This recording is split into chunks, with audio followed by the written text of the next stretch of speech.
Hi my loves, welcome or welcome back to the channel. If you are new here, welcome to the channel, and if you're a returning subscriber, I really do care about you. Welcome back to the channel. On this video, we'll be making this very beautiful shirt that I'm putting on in the video. I'll be showing you guys how I was able to draft all the pieces that we used for this, and if that's something you're interested in, please keep watching and don't forget to like, share and subscribe if you're yet to subscribe to the channel. And let's get right into the video.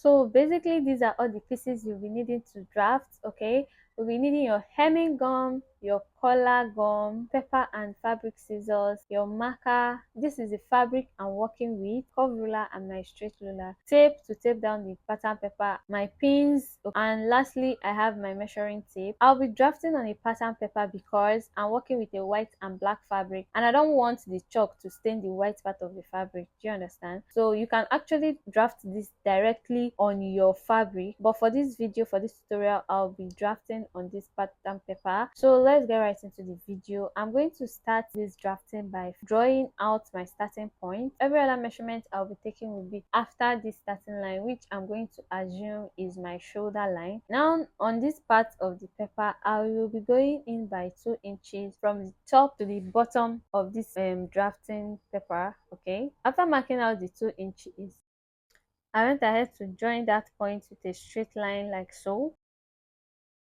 Every other measurement I'll be taking, I'll be placing it after the 2 inches line that I just drew. So the next thing I'll be doing is to mark my bust point at 9, my waist point at 16. The full length is supposed to be at 28, but this paper is not up 28, so I'm just going to use about 24 as the full length for the sake of this tutorial. I will be adding up the length of the shirt when I'm cutting on my fabric. I went ahead to draw a line across those points. That's the bust line, the waistline and the full length, and I'm going to go ahead and label those points. Now on the shoulder line, I'm going to be placing my shoulder measurement divided by 2, and I'll also place that shoulder measurement divided by 2 on my bust line so that I have a straight line coming from the shoulder to the bust like so. For my neckline, I went in by 2 inches, and on the shoulder line I went down by 1 inch. So I have my shoulder slope now. The next thing I'll be doing is to measure the rest of this armhole line, and I'll be finding the midpoint. On that midpoint, I'm going to go in by half an inch. On the bust line, I'll be placing my bust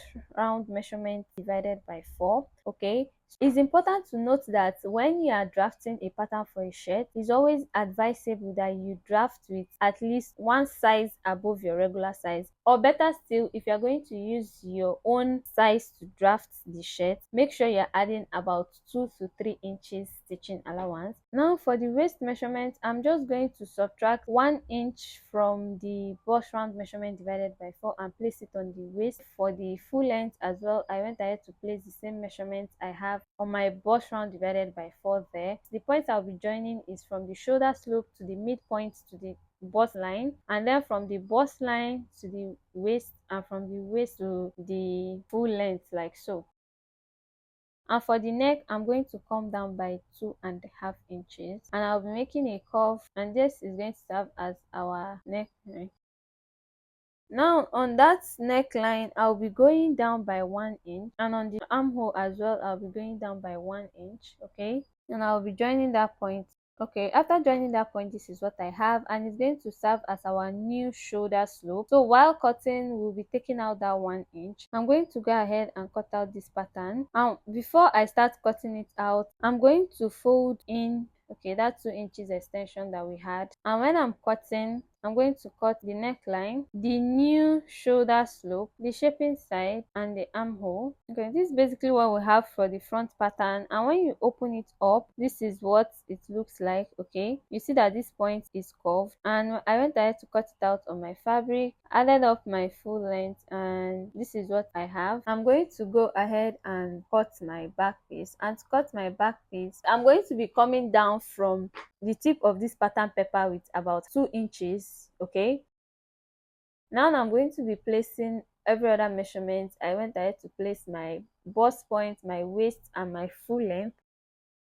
After placing those points, I went ahead to draw a line across those points like so.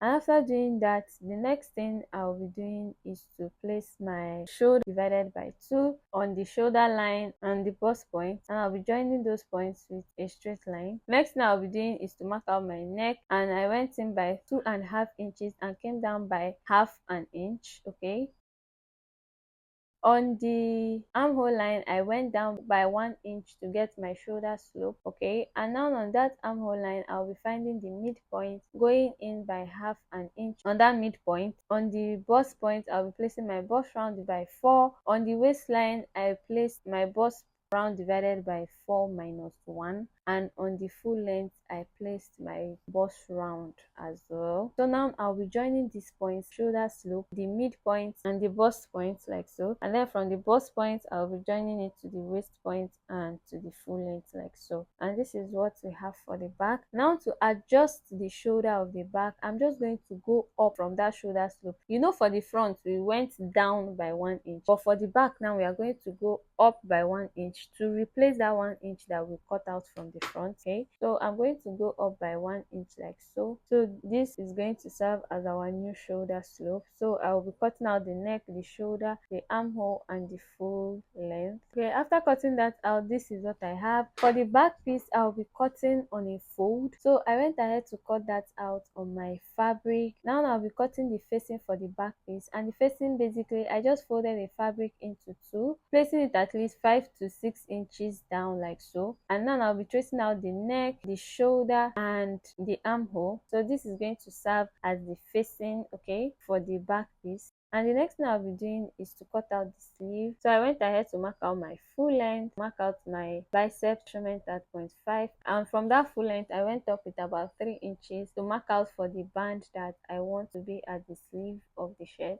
and I drew a line across that point. So I went ahead to label those lines. On this bicep point, I'm going to place my bicep measurement divided by 2, and I'll be adding 2 inches allowance. And from that 2 inches allowance, I'll be drawing a slant line to the edge of this pattern paper, like so. I'll measure that slant line that I drew, and I will find the midpoint. Towards the armhole, I'm also going to divide that point by 2, and I'll get another midpoint. Now on the first midpoint I'll be going up by half an inch, and on the second midpoint I'll be coming down by 1/4 inch, like so. Now I'll be making a curve touching the starting point, the midpoint, and the second midpoint towards the armhole, like so. And I will finish it up with a glass curve, like so. So now we have our armhole ready. On the full length, I'm going to place my wrist measurement divided by 2, and I'll be adding about 2.5 inches to accommodate the pleating that I will be doing to that part. And I'll be drawing a slant line. Now when I'm cutting out, I'm going to leave out that 2 inches, which I'll be cutting out straps for later on. I went ahead to cut out the rest of the sleeve. After cutting it out on my fabric, this is what I have for the sleeve. So basically on this tutorial we were able to draft the front piece of the shirt, the sleeve, and the back piece. Okay, and the back piece also has a facing, remember. So these are all the pieces we did draft in this video. I'll be uploading the sewing tutorial as soon as possible. If you have not yet subscribed to this channel, subscribe to this channel to be able to see the sewing tutorial, and I will see you in the sewing tutorial. Bye.